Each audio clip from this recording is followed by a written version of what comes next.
En primavera, la estación del amor transmite Ciudad de la Plata, Radio Televisión, una radio con imagen e imaginación.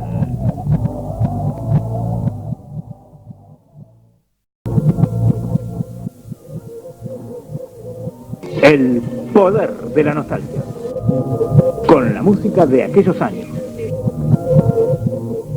radioteatro y mucho más.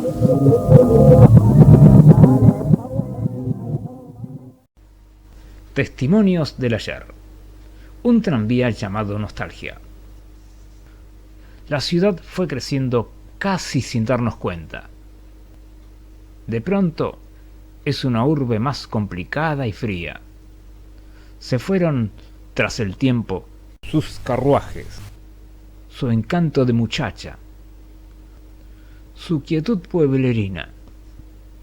Se fueron por sus calles, aromadas de tilo, por sus veredas anchas, tertulias de vecinas, los años venturosos, donde todo era calmo, donde las ilusiones viajaban en tranvía.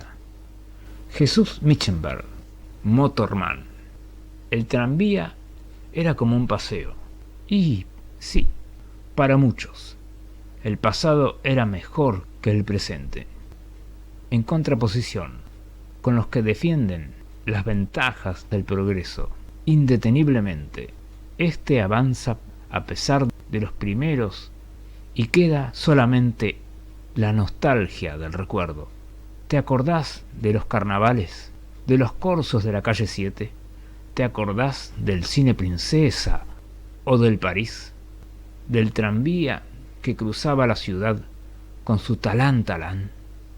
Su chillido estridente y su motorman uniformado y orgulloso.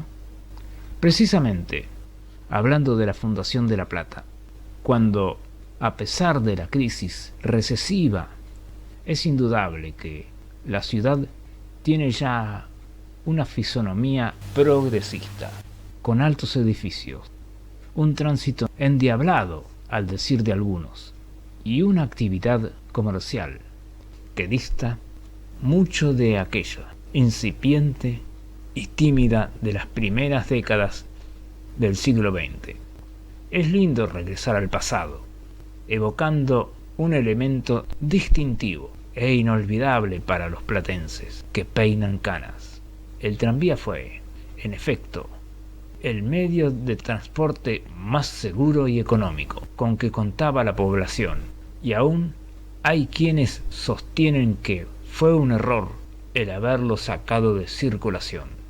Recorría los más alejados barrios, casi todos con calles de tierra. Llegaba hasta el centro, siendo el vehículo utilizado por obreros, empleados y estudiantes.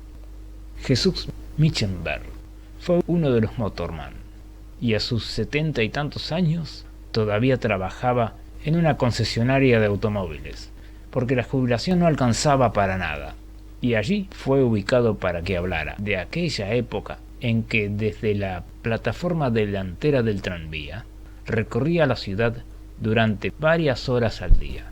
Trabajé como motorman durante más de 20 años, dijo, y me jubilé precisamente en esa ocupación.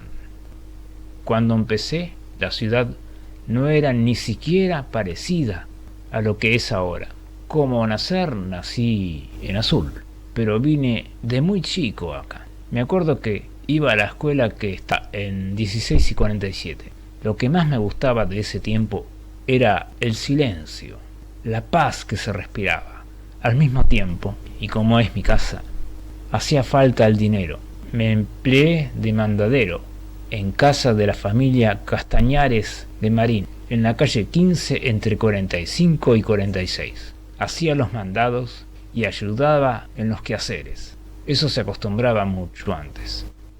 Hasta fines del año 29, cuando decidí buscar otro trabajo y me empleé en la fábrica de escobas del Papa, en 6 y 57. Después entré a la línea 8 de colectivos y también entré en la demolición del Banco Provincia, hasta que finalmente fui a parar a la compañía La Nacional de Tetamanti.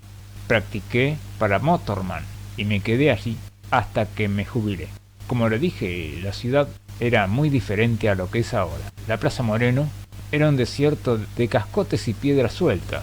La gente no quería pasar por allí apenas oscurecía. La calle 14, que daba frente a la catedral, estaba empedrada, pero en cambio la entrada a la iglesia era todavía de tierra. Yo manejaba el tranvía de la línea 12, que tenía un recorrido bastante grande y transitaba por muchas calles de tierra. Por ejemplo, la 18, de 64 a 71, se llenaba de barro cuando llovía y la gente se embarraba para subir al tranvía. También me acuerdo de la calle 7, con su rambla y las palmeras, de la concentración cívica que se hizo en el año 30 o 31.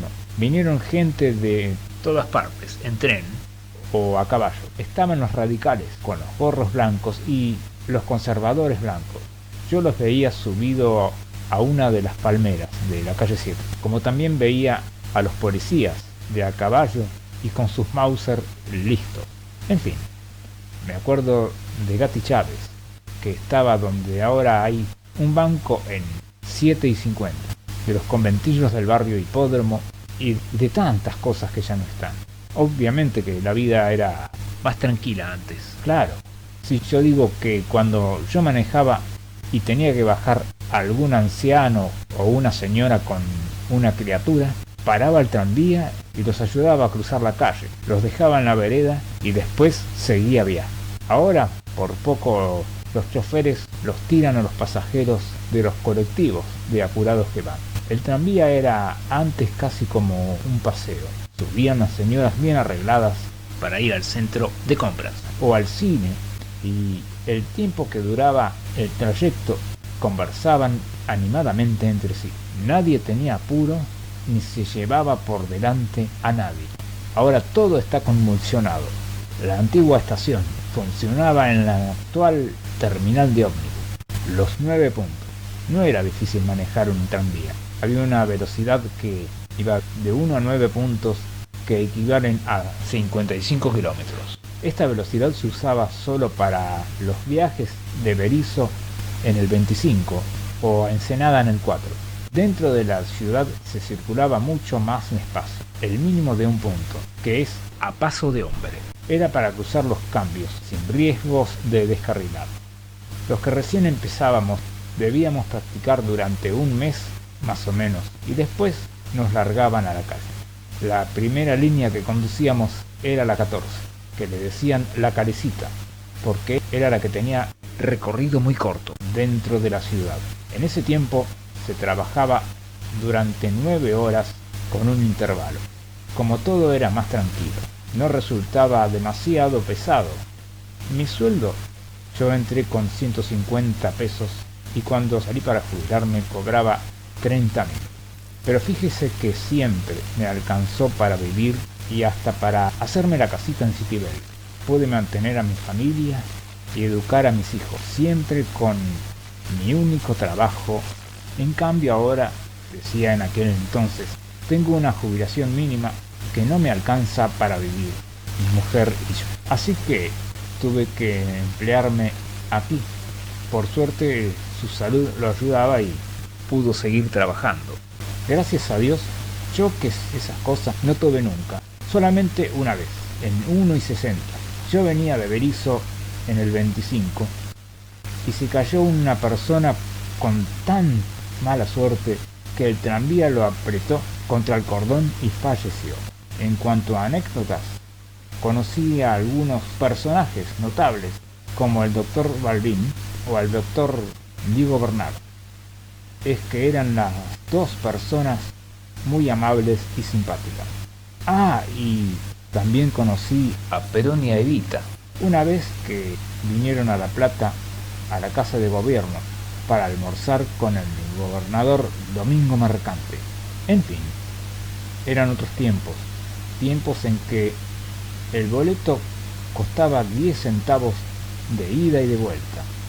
quizá se vivía más modestamente, pero creo que éramos más felices. Cualquier tiempo pasado fue mejor, como decía el poeta.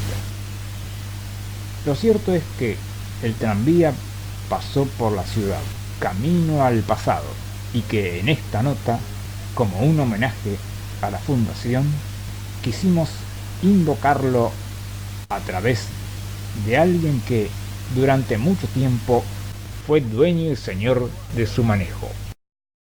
Hace muchos años, en 1983, Graciela Dufo actuó en La Plata con un unipersonal titulado Habla el alma que hay en mí.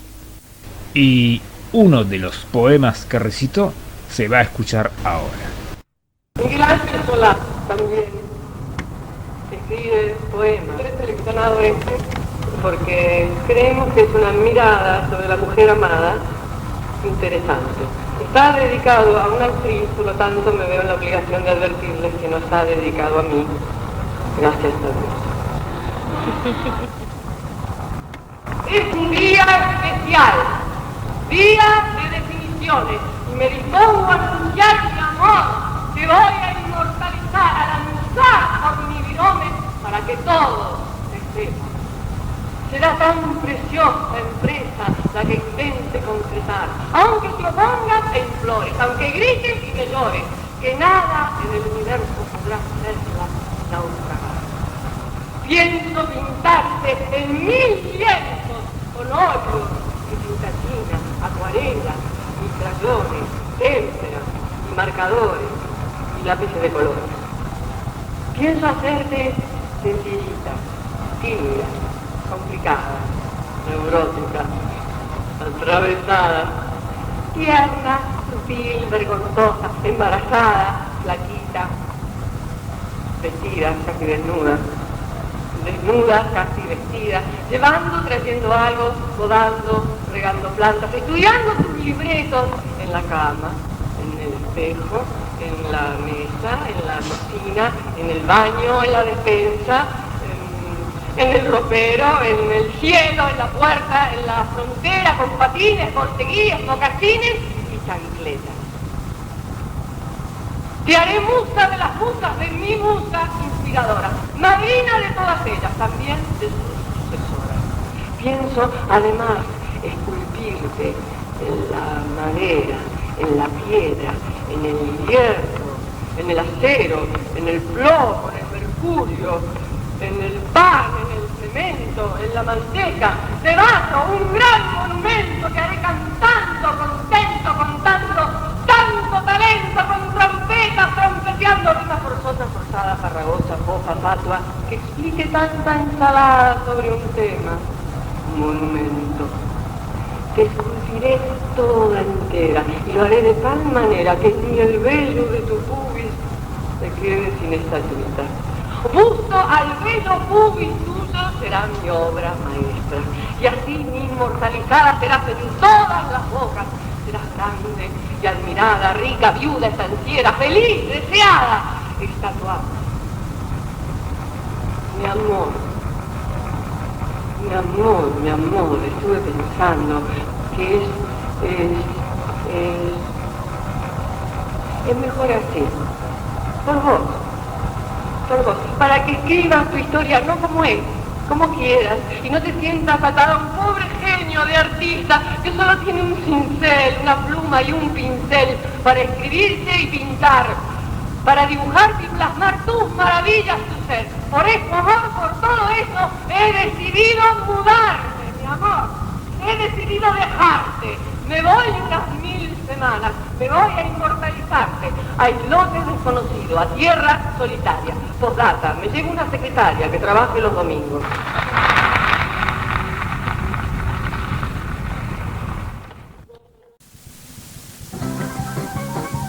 Y ahora, humor.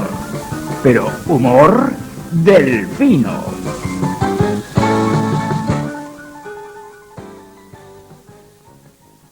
Acá acompañándonos, seguimos con Alejandro Altave, recorriendo radios en todo el circuito platense, ahora aquí en la 90 de La Plata, acompañándonos en el último tren con Alejandro Altave en las distintas imitaciones.